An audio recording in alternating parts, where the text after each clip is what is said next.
स्वराज मराठीमध्ये आपलं स्वागत आहे। सर्वसामान्यांचा आवाज, निर्भीड, बेधडक, स्वराज मराठी। सांगली कोल्हापूर रोडवरील कृष्णा नदीच्या पुलावर उदगाव येथे पुलावरून चारचाकी गाडी खाली कोसळून भीषण अपघात झाला। या अपघातात 3 जण ठार तर अन्य 3 जण गंभीर जखमी झाले। सांगलीच्या गावभागातील प्रसाद खेडेकर त्यांच्या पत्नी मयत झाल्या असून तर सोबत असणारे नार्वेकर कुटुंबियांपैकी वैष्णवी संतोष नार्वेकर याही मयत झाल्या।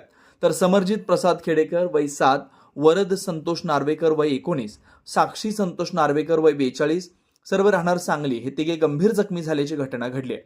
खेडेकर आणि नार्वेकर कुटुंबीय लग्नासाठी कोल्हापूर येथे गेले होते। तेथून रात्री उशिरा परत येत असताना मध्यरात्री 1 ते 1:30च्या सुमारास हा अपघात झाला।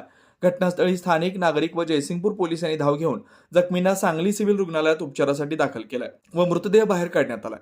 दरम्यान याच ठिकाणी आतापर्यंत 3 वेळा चारचाकी वाहनं कोसळली आहेत अशी माहिती स्थानिक नागरिकांनी दिली आहे।